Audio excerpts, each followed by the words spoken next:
সুনামগঞ্জে আগাম জাতের দেশি ও উপসি বোরো ধান কাটা শুরু হয়েছে। এ বিষয়ে বিস্তারিত জানাতে যুক্ত হচ্ছেন সহকর্মী শাহবাজউদ্দিন মান্না। মান্না, বিঘা প্রতি কত মন ধান পাওয়ার কথা বলছে চাষিরা?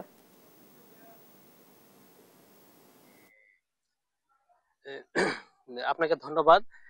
আমি এখন আছি এই সুনামগঞ্জের একটি হাওরের হাওরে হাওরে সুনামগঞ্জের যাওয়ার হাওরে আমি এই মুহূর্তে আছি। তো এখানে সুনামগঞ্জে আসলে বোরো ধান কাটাটা আসলে অনেক বৈশাখের আগে থেকেই বৈশাখের কিছুদিন আগে থেকেই শুরু হয়েছে। বা যেই পাকা ধানগুলো ছিল এগুলো কাটা শুরু হয়েছে, এবং সুনামগঞ্জে আসলে কিন্তু এখনো পুরোদমে আসলে ধান পাকা পুরোদমে আসলে ধান পাকে নাই। এই এই সুনামগঞ্জের 100 ভাগের মধ্যে 20 ভাগ ধান ধান পেকেছে।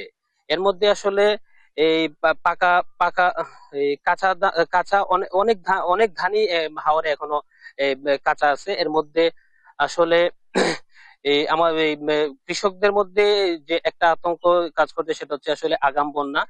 গত 15 এপ্রিলে কিন্তু সুনামগঞ্জ জেলা প্রশাসক মহোদয় জানিয়েছেন যে আগামী 18 তারিখ থেকে ভারী বর্ষণ হবে, এবং আগাম বন্যার একটা সতর্কবাণী উনি আমাদের জানিয়েছেন।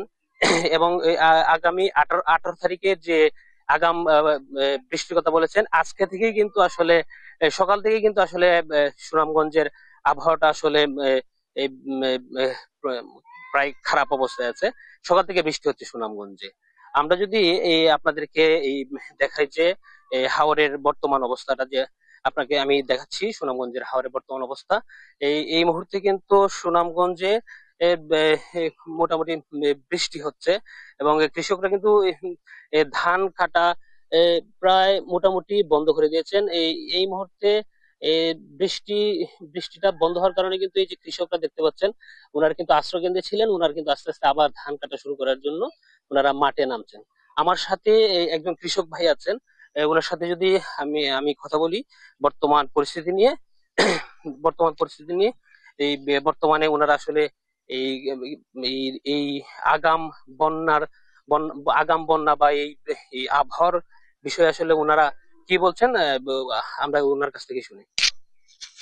ভাই, আমাদের বন্যা এত তেমন ক্ষতি করে না, ডুবরা পানি বেশি ক্ষতি করে।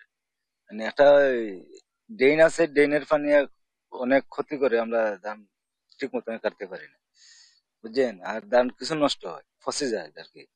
এই ড্রেনের পানি, এই যে আমরা মহাটিলার মধ্যে একটা ড্রেন আছে, ড্রেনের পানি অনেক ক্ষতি করে, ধান পর্যন্ত ফসা নষ্ট হয়ে যায়।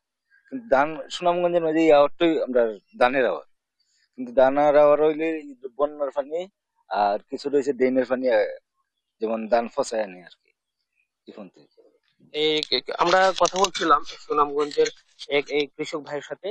এই এই মুহূর্তে আসলে এই আবহাওয়াটা কিন্তু এই মোটামুটি বৃষ্টি হচ্ছে, বৃষ্টি হচ্ছে। এই এখনো এখনো আসলে ধান কাটার জন্য আসলে বৃষ্টিটাই হচ্ছে ওনাদের সবচেয়ে বড় সমস্যা।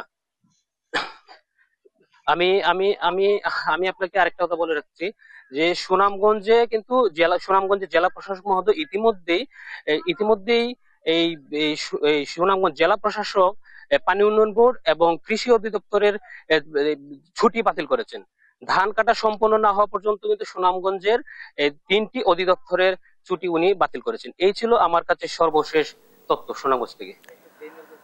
মান্না, ধন্যবাদ আপনাকে। আমাদের সাথে সুনামগঞ্জ থেকে যুক্ত ছিলেন সহকর্মী শাহবাজউদ্দিন মান্না।